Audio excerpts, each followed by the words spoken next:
أعوذ بالله من الشيطان الرجيم. بسم الله الرحمن الرحيم.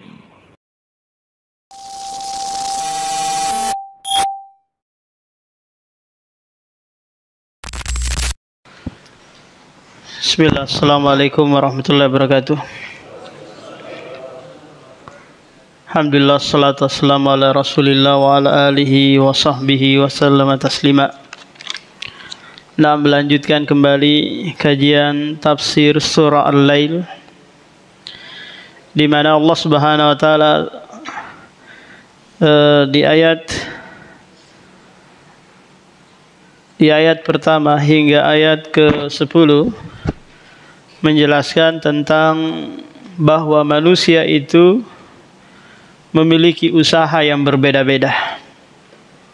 Ada yang dia usaha menuju kebaikan, maka Allah pun akan mudahkan dia dalam kebaikan. Ada yang dia usahanya itu menuju keburukan, Allah pun mudahkan dia menuju kepada keburukan tersebut. Paham? Ana inda dhonni abdi bih. Kata Allah, aku itu menurut prasangka hambaku. Sehingga Allah tinggal apa? Tinggal memudahkan saja. Seseorang itu, Pak, bisa berubah keadaannya, karena dia tidak dalam satu kondisi saja dalam mengalami menjalani kehidupan ini. Ada masa-masa dia melakukan kebaikan, ada masa-masa pula dia nanti melakukan keburukan. Taruhlah di separuh usianya dia melakukan keburukan. Kapan dia merubah hal tersebut? Itu kembali kepada dirinya. Kenapa demikian? Karena Allah berfirman, Innallaha la yughayyiru ma biqaumin hatta yughayyiru ma bi anfusihim. Sungguhnya Allah itu tidak akan merubah sebuah kaum kecuali kaum itu yang merubah dirinya sendiri terlebih dahulu. Karena hidup ini adalah pilihan.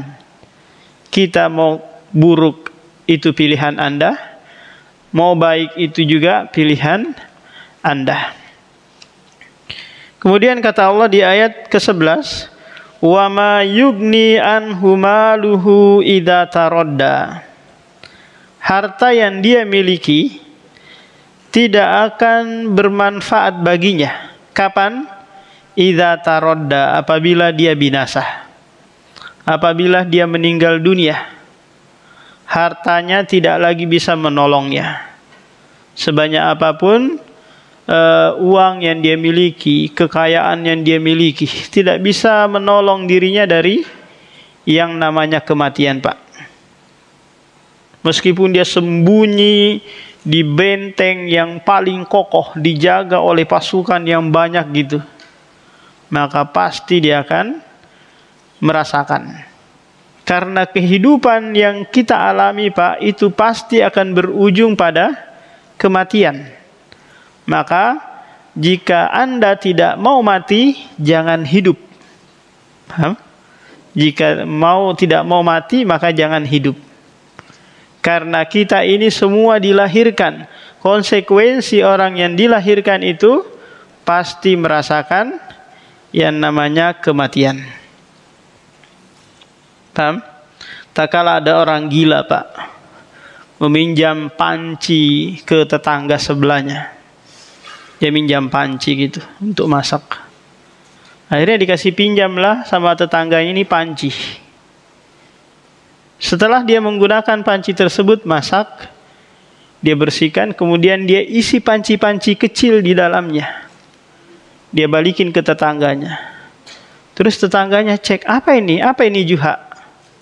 Kata si Juha, ini adalah anak-anak panci. Alhamdulillah pancimu melahirkan. Mana ada panci melahirkan? Ya sudah, kalau kayak gitu alhamdulillah panci saya melahirkan. Dia terimalah. Suatu saat lagi, Pak, si Juha ini, orang gila ini, minjam lagi pancinya. Dikasih pinjam lagi, berharap nanti ada anak-anaknya lagi kembali gitu. kok ditunggu-tunggu, tetangganya nungguin, ini kok nggak balik-balik pancinya ini. Akhirnya tetangganya ini pergi ke Juha, Juha mana panciku, kok nggak balik-balik? Qadarullah pancimu meninggal dunia. Paham? Nggak dibalikin, kenapa? Karena dikabarkan meninggal dunia. Dasar gila kamu, mana ada panci meninggal dunia? Kamu yang gila, kamu percaya panci melahirkan, tapi nggak percaya apa? Panci meninggal dunia. Sesuatu yang dilahirkan dan melahirkan itu pasti akan meninggal dunia. Lihat, si Juha memberikan akidah, pengajaran akidah kepada kita bahwa apa? Sesuatu yang melahirkan dan dilahirkan pasti akan meninggal dunia. Paham Pak? Makanya Allah menafikan ini untuk dirinya. Lam yalid wa lam yulad. Dia tidak dilahirkan dan tidak melahirkan anak. Karena konsekuensinya apa Pak? Sesuatu yang dilahirkan dan melahirkan pasti meninggal dunia. Ketika nanti kita meninggal dunia Pak, maka harta tidak menolong kita. Ternyata harta akan menipu kita. Kita yakin dia akan setia, ternyata dia meninggalkan kita. Atau kita yang meninggalkannya. Otomatis nanti Pak, harta yang kita miliki itu berpindah ke pemilikannya. Pindah kemana? Ke ahli waris.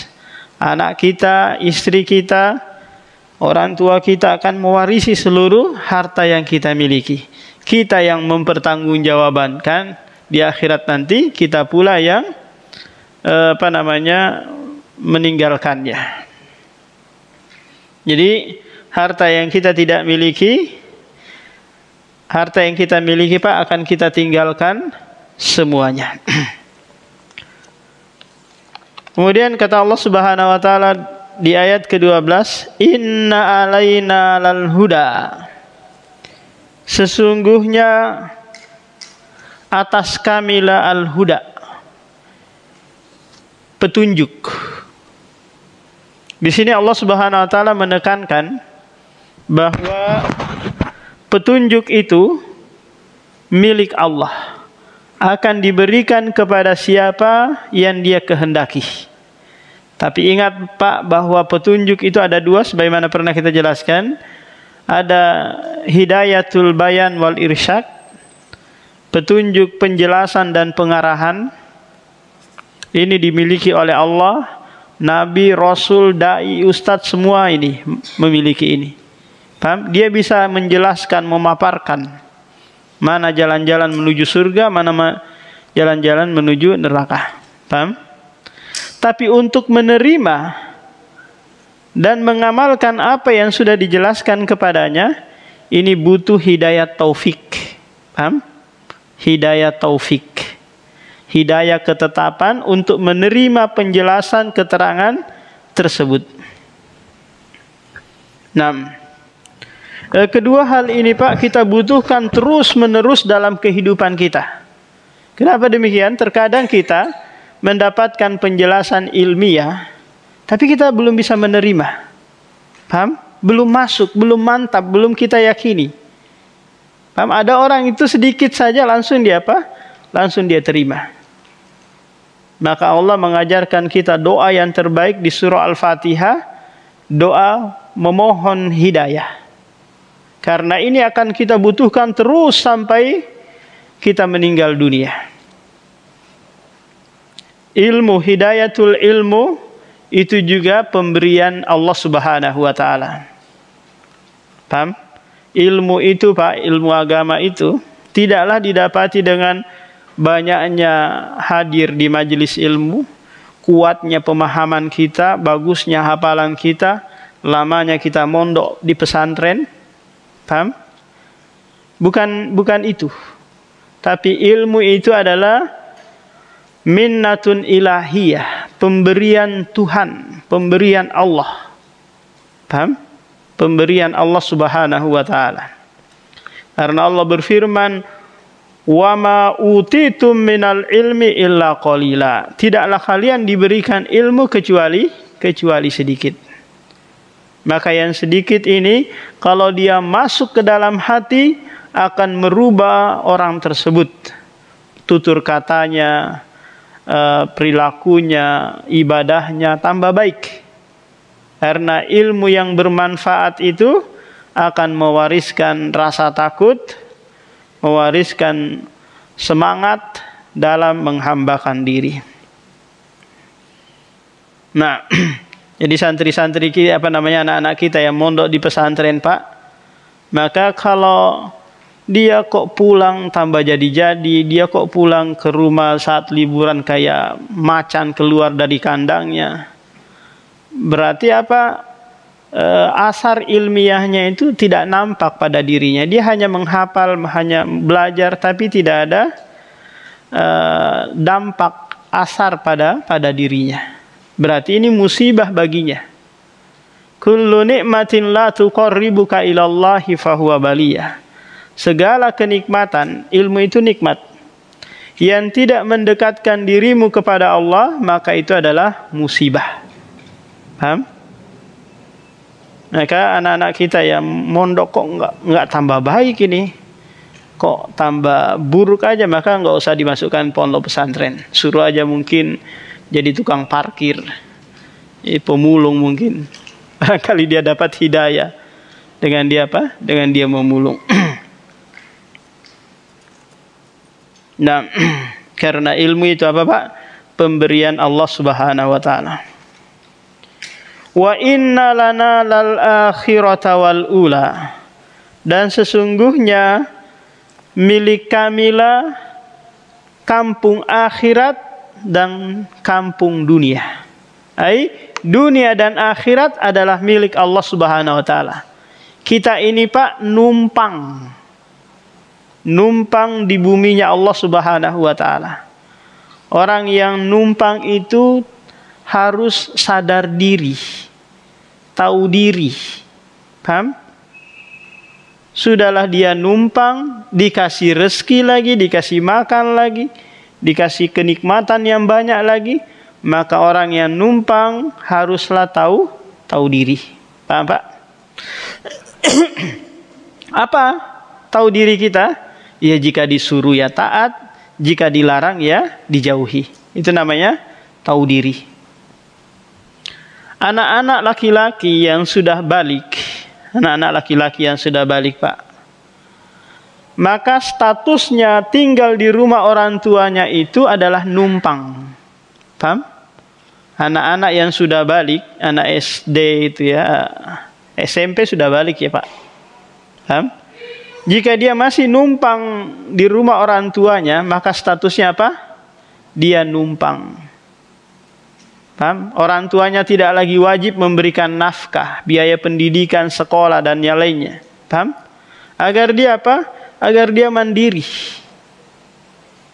Orang yang numpang di sebuah rumah harus tahu diri. Kalau lantai kotor ya disapu, kemudian piring ada yang kotor ya dicuci. Paham? Tahu diri. Maka anak laki-laki yang sudah balik harus tahu diri. Orang tua Anda tidak lagi wajib memberikan nafkah kepada Anda. Maka orang-orang tua dulu, Pak, itu apa? Melepaskan anaknya. Pak, melepaskan, merantau kemana gitu, umur 11 tahun, 12 tahun mereka sudah merantau. Akhirnya apa?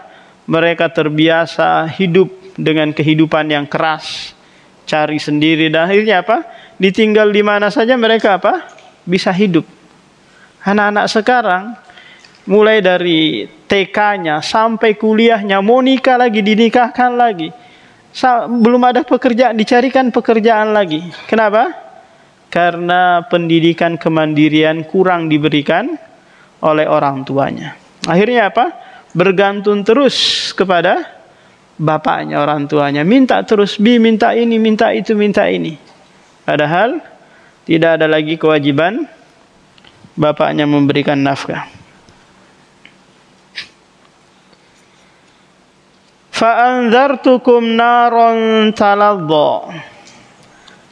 Kata Allah Subhanahu wa taala di ayat 14 ini, aku ingatkan kalian terhadap neraka yang menyala-nyala. Neraka sudah ada mulai sekarang, apinya sudah dipanaskan, penghuninya juga sudah ada. Cuman penghuninya bukan dari manusia yang hidup di dunia saat ini, tapi ada yang Allah ciptakan kemudian masukkan ke dalam neraka sebagai bentuk contoh yang nyata ketika Nabi Muhammad Mi'raj, jalan-jalan ke neraka, jalan-jalan ke surga, melihat apa Pak? Penghuni neraka sedang disiksa. Paham? Agar ainul yakin sampai kepada diri Nabi Muhammad SAW, sehingga dia sering ngomong kepada sahabatnya, lau ta'lamuna ma a'lamu la dohiktum qalila wala bakaitum katsira. Seandainya kalian mengetahui sebagaimana yang aku ketahui, niscaya kalian banyak tertawanya, sedikit tertawanya dan banyak menangisnya. La yaslaha illal ashqa. Tidak ada yang memasukinya kecuali al-ashqa. Al-ashqa ini adalah orang-orang yang celaka dari kalangan kaum muslimin dan kalangan non-muslim. Paham? Orang muslim juga masuk neraka. Orang kafir juga masuk neraka. Cuman kalau kalau kaum muslimin Pak, masuk nerakanya itu disiksa sesuai dengan kadar dosa dan kesalahan dia. Paham?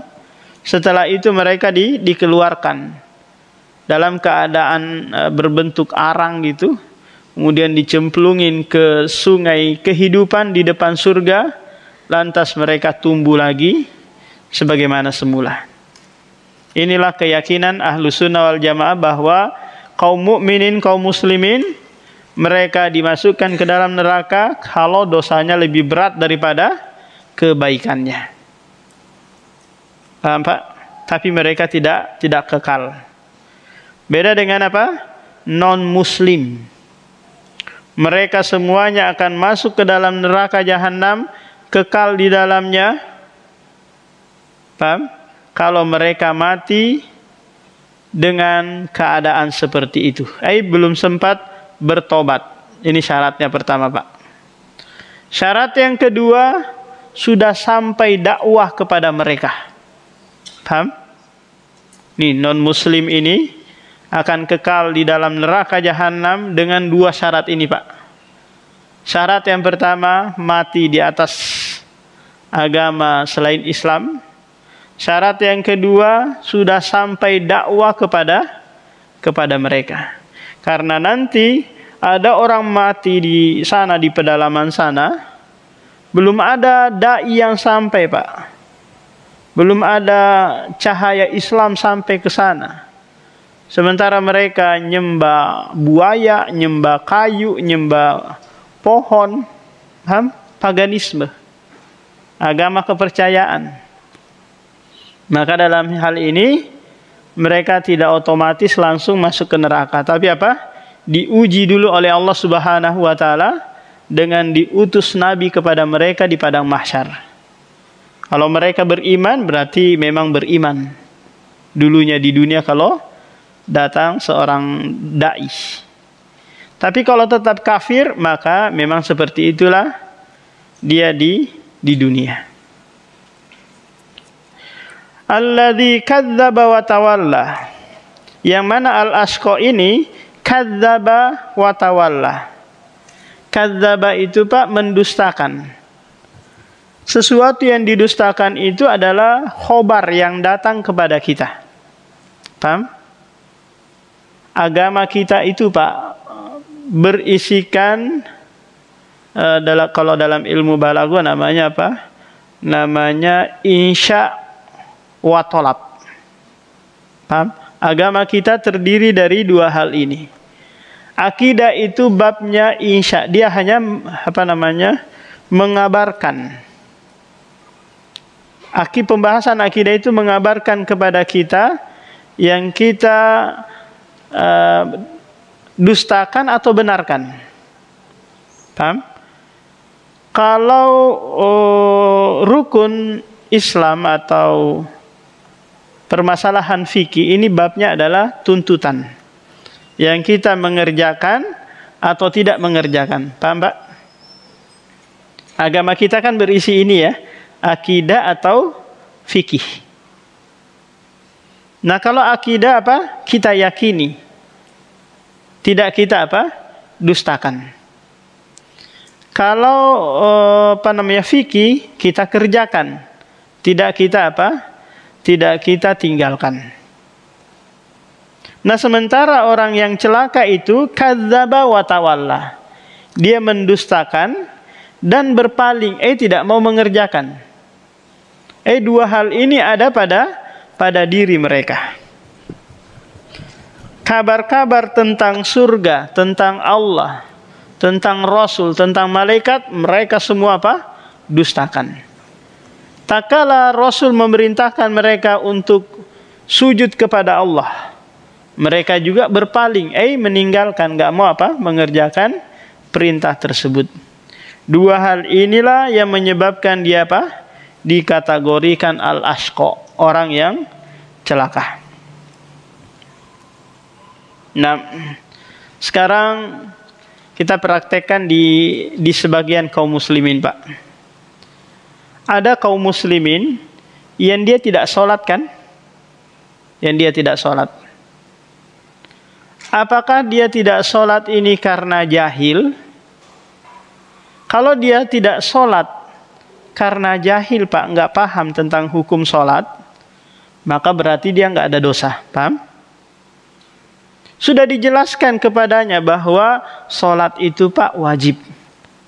Paham? Saya nggak percaya. Berarti ini apa? Mendustakan. Saya nggak percaya. Kamu Wahabi kali ini. Paham? Dia bilang gitu. Ajaran apa lagi? Masa sholat wajib? Berarti apa? Mendustakan. Bapak harus sholat ya? Enggak. Berarti ini apa, Pak? Berpaling. Paham? Yang pertama dia mendustakan. Yang kedua apa? Dia berpaling. Disuruh sholat? Enggak. Capek saya. Paham? Dia sudah tahu hukumnya sholat wajib. Terus diperintahkan dia apa? Dia meninggalkan. Berarti apa? Dia berpaling. Maka dalam hal ini apa kira-kira nih, Pak? Dihukumi apa orang ini? Kalau dia mendustakan tadi tentang hukum wajib sholat, berarti dia dikategorikan kafir. Paham? Karena dia mengingkari hukum syariat. Yaitu apa? Kewajiban sholat. Tapi kalau dia berpaling, tidak mau mengerjakan sholat karena malas, paham? Karena malas, maka dia tidak dihukumi apa? Kafir, paham? Atau dia sholat tapi mengakhirkan, seharusnya dia sholat duhur di waktu duhur, dia kerjakan di waktu asar. Sholat asar dia kerjakan di waktu maghrib. Maka orang seperti ini apa? Yang dimaksudkan di dalam surah Al-Ma'un. Alladzina hum an sholatihim sahun. Mereka yang mengakhirkan waktu sholat sehingga sholat di luar waktunya dengan sengaja. Nah, jadi kadzdzaba, mendustakan, watawalla, dan berpaling, ini ada pada orang-orang kafir, ada juga pada sebagian kaum muslimin. Paham? Maka orang-orang yang masih meninggalkan sholat ini sangat bahaya, karena ini kunci utama baik dan buruknya amalan ibadah yang lainnya. Maka Rasulullah, Pak, ketika datang orang, ya wahai Rasulullah, saya kepengennya sholat saja, nggak mau yang lainnya. Maka kata Rasulullah, ya silahkan. Paham? Karena kalau sudah sholat ini dijaga, otomatis yang lain akan berdampak baik. Saya nggak mau ngapa-ngapain Rasulullah, saya maunya sholat aja. Apakah aku masuk surga? Iya. Rasulullah mengiyakan. Padahal masih banyak kewajiban-kewajiban yang lain. Karena ini kunci utama. Kalau ini sudah dijaga, maka yang lain otomatis akan ikut. Allah senantiasa memerintahkan terus, Pak. Hafidhu ala sholawati. Jagalah solat-solat kalian. Rasulullah juga mengingatkan di akhir hayatnya, as-sholah, as-sholah, as-sholah. Jaga solat kalian, jaga solat kalian. Karena solat itu, Pak, satu-satunya ibadah yang terikat dengan kehidupan kita. Paham? Kalau zakat terikat dengan harta, haji terikat dengan bulan, puasa terikat dengan bulan, tapi solat ini terikat dengan kehidupan kita. Kapan kira-kira enggak lagi wajib solat, Pak? Ketika kita meninggal dunia, baru tetangga datang mensolati kita. Paham? Baru DKM masjid mensolati kita di masjid. Wasayujannabuhal atqa, dan kami akan menjauhkan dari neraka tersebut al-atqa, orang-orang yang bertakwa, orang-orang yang taat, orang-orang yang menjalankan perintah dan menjauhi larangan. Jadi takwa itu, Pak, diperumpamakan oleh Abu Hurairah seperti orang yang sedang berjalan di tengah hutan yang banyak duri, banyak ranjau. Sudah dikabarkan di luar bahwa siapa yang masuk di dalam hutan ini maka akan mendapati ranjau, kemudian duri, banyak cobaan di dalamnya. Apa, Pak, kira-kira yang Bapak akan lakukan ketika masuk ke dalam hutan tersebut? Apa kira-kira, Pak? Bapak akan hati-hati dalam melangkah, kan? Hati-hati. Selalu dia pikirkan. Kenapa? Karena takut dirinya menginjak duri mungkin, atau masuk ke dalam ranjau. Nah, begitulah orang yang bertakwa, Pak. Dia jadikan takwa itu sebagai tameng diri dia untuk terjerumus ke dalam kebinasaan. Sehingga ucapannya, perbuatannya, dia hati-hati terus. Bahkan buang sampah saja, itu dia memikirkan, kalau saya buang sampah di sini, kira-kira ini menzolimi orang enggak? Mengganggu orang enggak? Paham? Ini kalau saya buang sampah di Solokan, kira-kira ini menyebabkan banjir enggak? Paham? Kalau saya ngomong seperti ini, ada enggak orang yang tersakiti? Dia senantiasa memikirkan ucapan, perbuatan, tingkah laku dia dia pikirkan. Karena apa? Karena dia bertakwa. Nah, orang yang seperti inilah yang akan dijauhkan dari neraka jahanam oleh Allah Subhanahu wa taala. Kemudian Allah sebutkan di antara perbuatan orang yang bertakwa adalah alladzi yu'ti malahu yatazakka, yang dia memberikan hartanya yatazakka, untuk mensucikan diri. Paham? Mensucikan harta dia dari penghasilan yang mungkin penghasilan yang syubhat. Paham, Pak? Penghasilan yang syubhat, yang tidak jelas antara kehalalan dan keharamannya. Tapi kalau sekiranya, Pak, penghasilannya penghasilan yang haram, boleh nggak dia sumbangkan ke DKM? Atau dia sumbangkan ke fakir miskin? Boleh nggak kira-kira, Pak? Contoh gini, dia nyimpan uang di bank 1 M. Sebenarnya dia hanya inginnya wadiah, nitip gitu saja. Tapi qadarullah bank ini ngasih bunga. Agar apa? Agar dia menambah deposit dan nambah tabungannya dia. Paham? Dikasih bunga, taruhlah 10 juta. Lantas 10 juta ini untuk siapa? Apakah dibakar? Karena ini uang haram. Ataukah dikasih untuk pembangunan jalan, WC, atau ya apa? Paham? Sebagian ulama kita membolehkan untuk apa? Pembangunan jalan, pembangunan WC. Paham? Sebagian lagi mengatakan gak usah diambil. Paham? Ambil saja uang Anda. Karena itu hanya pancingan saja. Itu penghasilannya dia sebenarnya, bukan penghasilan Anda. Karena sesuatu yang haram diambil, Pak, haram pula diberikan. Paham? Kalau Bapak haram mengambil barang ini, maka jangan diberikan kepada orang lain. Dengan cara apa? Diam-diam, biarin aja. Paham? Atau dia belikan nasi kuning, kemudian dia bagikan ke DKM masjid atau Jumat berkah, tanpa dia kasih tahu bahwa Pak, ini maaf Pak, ini hasil uang haram ini Pak, saya belikan nasi pecel kemudian bagi-bagi apa Jumat berkah. Maka orang yang tidak tahu, ya halal dia makan. Tapi kalau orang tahu, kasihan. Paham? Itu apa? Kalau harta haram. Kalau sekiranya harta yang dari penghasilan yang halal, maka dia nanti keluarkan zakatnya. Dan ini ada pembahasan tersendiri dalam kitab fikih. Kalau mencapai apa? Nisab dan berlalu 1 tahun.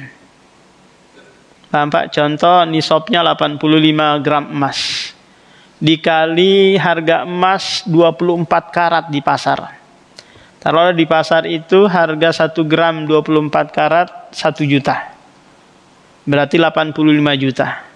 Tak kala kita punya uang 85 juta atau lebih, dan sudah berlalu 1 tahun gak berkurang-kurang, malah bertambah, maka nanti di akhir tahun itu di total kemudian dikeluarkan 2,5% dari harta yang kita miliki. Contoh bulan apa ini Pak sekarang nih? Rabiul Akhir ya. Paham? Di awal Rabiul Akhir kita punya uang 100 juta. 1000 berapa sekarang? 445 ya? Hah? Masih 44 kah? Oh, 46. Nah, kapan kita keluarkannya? Nanti di Rabiul Akhir, awal Rabiul Akhir 1447. Qadarullah di tengah jalan kita belikan ini, bayar uang sekolah anak, beli tanah, berkurang dari 85 juta, jadinya 80 aja. Maka stop. Nggak ada kewajiban apa? Zakat. Ini ketentuan dari apa Pak? Dari syariat Islam. Kalau kelompok-kelompok sesat itu Pak mewajibkan seluruh jamaahnya bayar 10% dari penghasilan yang ada, tanpa memikirkan Bapak punya kebutuhan, Bapak punya utang, pokoknya gaji 3 juta harus dikeluarkan 10%. 3 juta berarti berapa? 300.000. Kalau Bapak nggak keluarkan, dihitung utang. Harus store ke jamaah, harus store ke organisasi. Tapi di dalam Islam tidak seperti itu. Kenapa? Karena hukum asal mengambil harta orang lain Pak haram, nggak boleh. Kecuali zakat atau minti batin nafsi, kerelaan jiwa. Mau kita keluarkan sebagai bentuk sedekah. Wa ma li ahadin indahu min nikmatin tujza. Padahal tidak ada seorang pun, kata Allah, memberikan sesuatu nikmat kepadanya yang harus dibalasnya. Illa batigo awajhi rabbihil a'la. Ini mengajarkan kepada kita bahwa pemberian yang kita berikan itu haruslah ikhlas. Paham?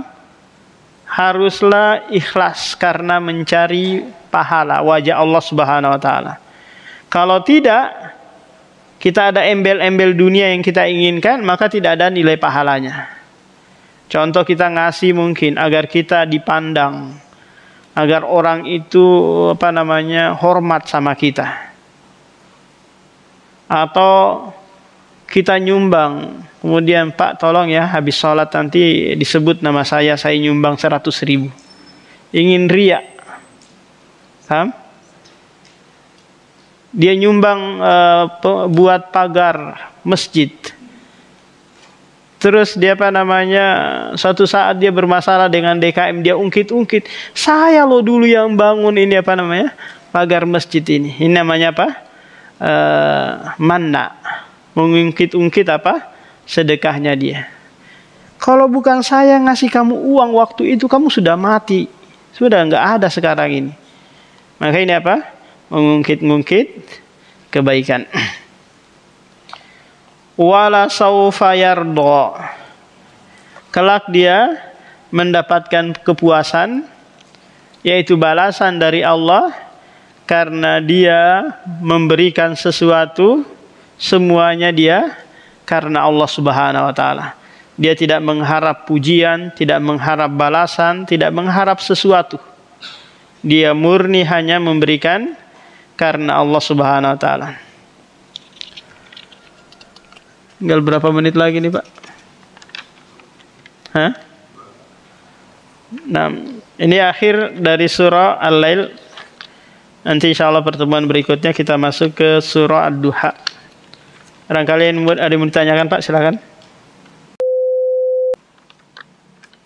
Cik. Assalamualaikum warahmatullahi wabarakatuh.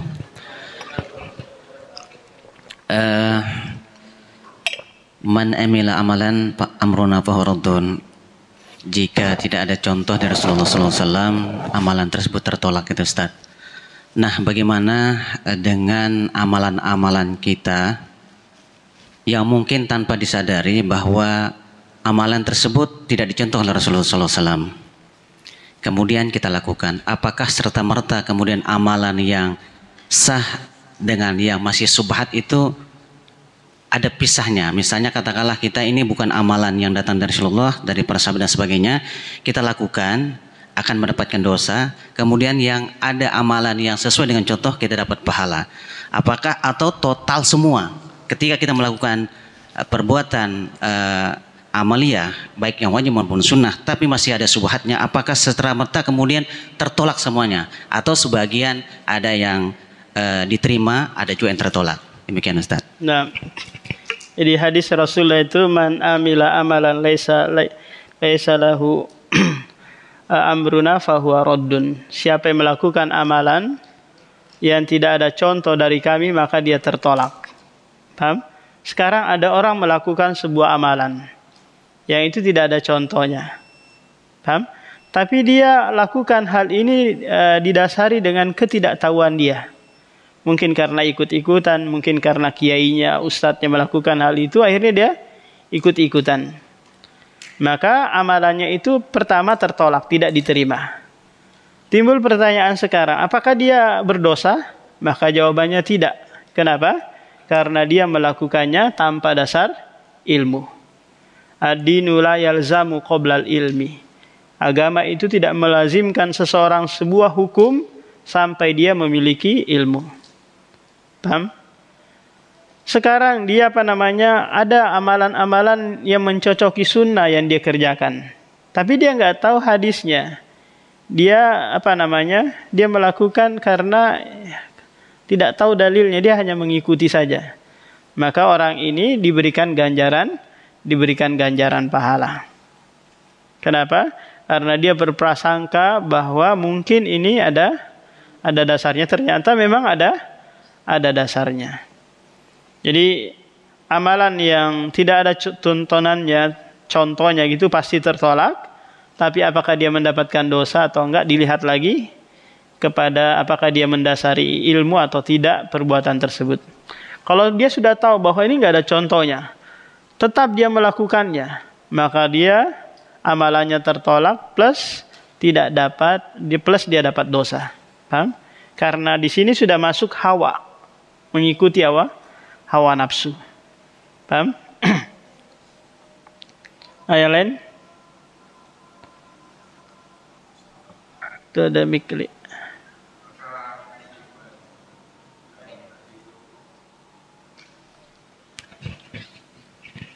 Bismillah. Assalamualaikum warahmatullahi wabarakatuh. Masalah riba, contohnya tadi kan kayak kita nabung, terus contohnya lagi asuransi.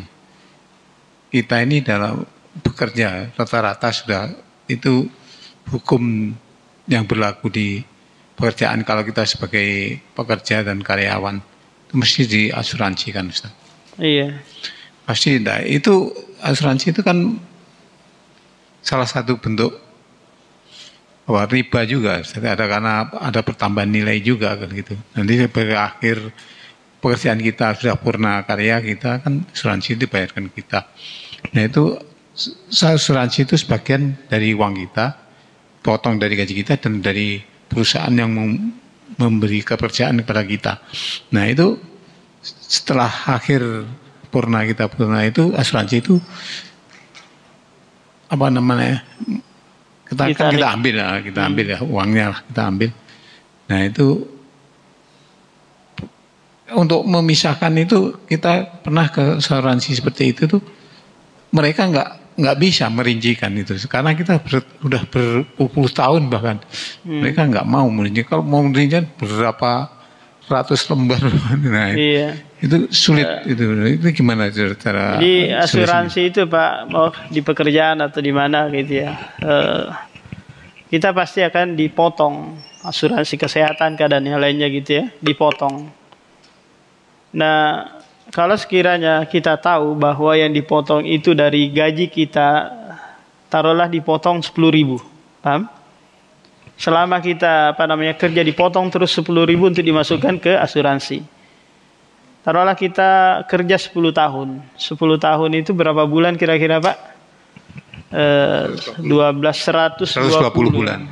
120 kali 10.000 sama dengan berapa Pak? 10 juta ya, 12 juta ya. Oh berarti kita tahu uang kita 12 juta di asuransi tersebut. Pasti nggak murni kita dikasih 12 juta Pak. Nggak mungkin ada kelebihan kalau kita mau narik. Pasti ada dikurangin, dipotong sama dia. Nah ternyata kita hitung uang kita 12 juta nih dimasukkan oleh perusahaan ke asuransi. Kita hanya dikasih 10 juta. Maka kita menerima uang murni, uang milik kita. Paham? Tapi yang jadi masalah ini kalau kita sakit atau apa gitu, akhirnya pihak asuransi itu menanggung biaya kita. Kalau ternyata dia menanggung lebih, paham? Berarti uang orang lain yang dia pakai itu kan Pak. Paham? Itu yang jadi masalah. Maka kalau sekiranya yang kita terima lebih daripada yang ditarik dari gaji kita tahu Pak, maka sudah uang itu kita serahkan kemana gitu. Atau kalau nggak bisa diambil, maka itu yang dilakukan. Ini masalahnya Ustaz. Masalahnya dengan beriringnya kita semakin lama bekerja, semakin ini juga potongannya naik dan itu jadi masalah lagi kalau nggak tahu kan ya potongannya. Iya. Setiap tahunnya naik terus. Ya Bapak mungkin mengambil kehati-hatian bilangan yang terendah dari yang sudah Bapak hitung. Bapak hitungnya kemungkinan 12 juta, ya sudah saya ambil 10 juta aja untuk kehati-hatian. Paham?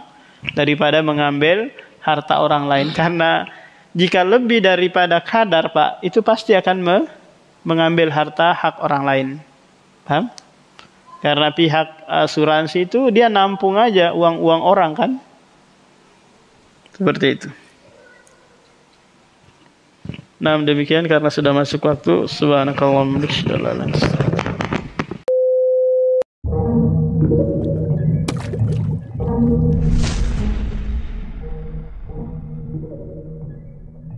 أعوذ بالله من الشيطان الرجيم بسم الله الرحمن الرحيم